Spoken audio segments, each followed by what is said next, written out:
his name.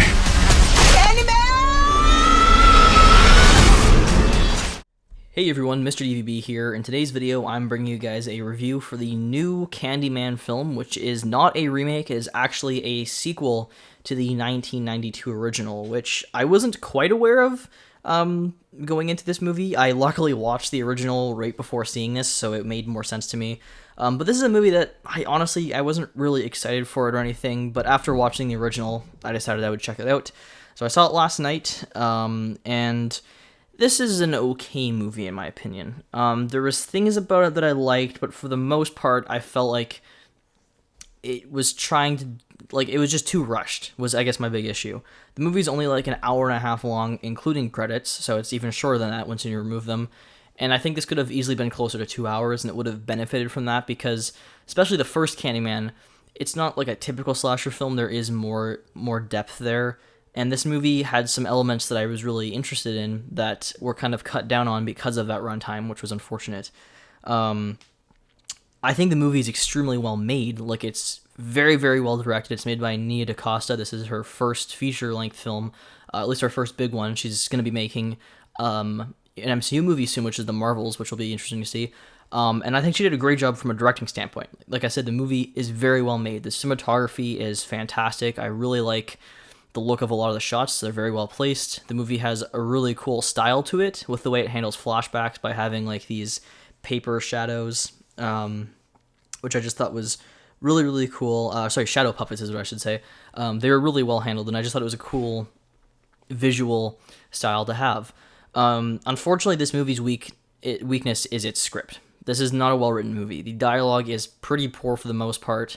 It feels like it's just kind of doing a checklist of things for characters to say just to get the points across without having any like real character to it. Like, I don't know the best way to explain it, but I kind of felt like they just had the things they wanted to get across for the story, and that's all they would say. There was like nothing else besides that, and so it just leaves the writing feeling kind of like rushed and it's not very well handled. The acting in this movie, there's some poor acting, but I mean, I think the main performances, mainly Yahya Abdul-Mateen too, or the second, he was really good in this, but unfortunately, I didn't think his character was that interesting. The characters just fell kind of flat for me here. Sometimes the movie's like social commentary kind of like hits you in the head like a brick, like it's very in your face. Other times I think it's better handled, but yeah, no, at times it definitely got kind of just annoying in my opinion and a little bit heavy-handed. So, like, there's issues like that with this movie. It's just a shame, because it's like a part of me liked it, and a part of me just doesn't think it was that great. Like I said, very, very well made. Just not, it just doesn't have, like, the substance that I think it should have had. It's not really as deep as I would have liked it to have been. There's some flashbacks in the movie that kind of just randomly occur. I'm not talking about the shadow puppet ones. Like, there's some flashbacks for these characters to give them some backstory, and they're very randomly thrown in, and when those sequences happened, I was kind of confused, and then they're just never brought up again, and I was just left kind of wondering, like, okay, like, what was the importance of that? They're just weird sequences, and I don't think they should have been in the movie.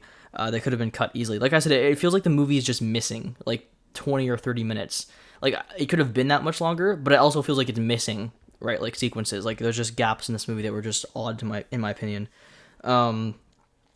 Candyman was also kind of underused here. Like, you don't really ever see him until, like, the end. You see him, like, a couple of times, but usually it's, like, just, like, a reflection or something, or from far away. I liked the way his character was handled more in the original, where you see him more and you hear his voice, which is just, like, an incredible voice. Here, you only hear him once, and that's, like, at the end. So, I don't know. And that's the last thing, is the final act. The final act of this movie is very, very rushed. I didn't mind the final act itself. Like, there was some stuff that goes down I actually kind of liked, but I just think the movie just rushes to it. Like I said, we're following a character one moment, and then all of a sudden it's the final act. And I was just very confused. I was like, wait, what? Like, we're already here? So the movie definitely felt, like, trimmed down. And I'm wondering if it was originally longer, and then, like, it got cut down, because it feels like it. But, all in all, like I said, I don't know. It's a well-crafted movie. It just didn't quite hook me. No pun intended. Tell everyone. So on a scale of, like, candy corn or black licorice to Skittles, I guess this is like a Jolly Rancher. Hard to get through, but still tastes decent. I don't know. That's just my analogy to describe this movie. But yeah, there you have it. Those are my thoughts on Candyman. I don't know if it's worth checking out. Maybe. It's hard to say. But yeah, those are my thoughts. Thank you guys for watching this video, and I'll see you all next time.